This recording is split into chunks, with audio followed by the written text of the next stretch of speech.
ក្រែងចិត្ត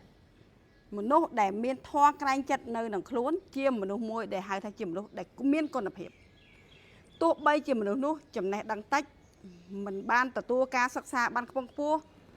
ក៏នៅតែមានគុណភាពខ្លួនដែលមានគុណតម្លៃជាងមនុស្សខ្លះដែលមានចំណេះដឹងមនុស្សខ្លះដែលមានចំណេះដឹងដល់ទៅបណ្ឌិតបើសិនជាដោយសារខ្លួនឯងបណ្ឌិតដោយសារខ្លួនមានចំណេះដឹងហើយអស់អធរក្រែងចិត្តនឹងខ្លួនគេហៅថាមនុស្សនោះអត់គុណតម្លៃខ្ញុំស្ដាប់គប់មនុស្សមកច្រើនហើយមកដល់បច្ចុប្បន្នខ្ញុំជួបគ្រប់ស្ថានភាពរបស់មនុស្សអាយុ50ឆ្នាំរបស់ខ្ញុំកាត់ចោលអាយុ10ឆ្នាំខ្ញុំក៏វត្តចោលដែលជាកុមារវ័យមួយដែលអត់ដឹងអីលេលើអត់ដឹងខ្យល់ខ្ញុំអាចថាខ្ញុំរស់បានក្នុង40ឆ្នាំដែលខ្ញុំស្ដាប់គប់មនុស្សដែលខ្ញុំចេះមើលមនុស្សអ្នកខ្លះដោយសារការបានមកក្បែរអស់សេចក្តីក្រែងចិត្តអ្នកខ្លះដោយសារដឹងតែគេអាយុប្អូនយើងអស់សេចក្តីក្រែងចិត្តអ្នកខ្លះដោយសារដឹងតែថាគេស្រឡាញ់គេទុកចិត្តគេបានដាក់ចិត្តដាក់ថ្លើមស្រឡាញ់រាប់អានហើយអស់សេចក្តីក្រែងចិត្តអ្នកខ្លះបានសេពគប់ខ្លួនទៀបតែបានសេពគប់អ្នកមានក៏អស់សេចក្តីក្រែងចិត្តអ្នកខ្លះអាងតែខ្លួនមាន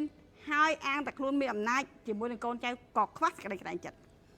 ទាំងអស់នេះធម៌ក្រែងចិត្តគឺជាធម៌មួយដែលមានបង្ហាញផ្លូវធម៌មួយដែលជាគ្រឹះសម្រាប់ឲ្យមនុស្សមានគុណតម្លៃទម្រាប់របស់ខ្ញុំបើទោះបីជាខ្ញុំជួបកូនក្មួយចៅបងប្អូនសាច់ញាតិ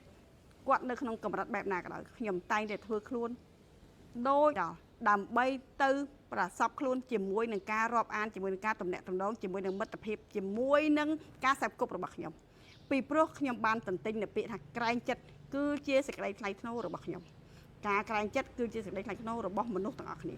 កុំដោយសារអស់ការក្រែងចិត្តធ្វើឲ្យយើងបាត់បង់គុណតម្លៃមនុស្សយើងទាំងអស់គ្នាបើសិនជាយើងនៅមានការក្រែងចិត្ត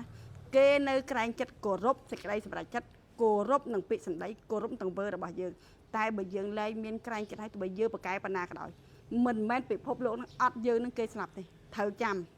ពិភពលោកទាំងមូលមិនមែនជារបស់យើងតែម្នាក់ឯងបើសិនជាយើងប្រកែហើយយើងចេះហើយយើងមានធម៌ក្រែងចិត្តទៀតអូខេគេនៅសាប់គុំយើងបានជួតែបើសិនជាយើងអស់ការក្រែងចិត្តទៀត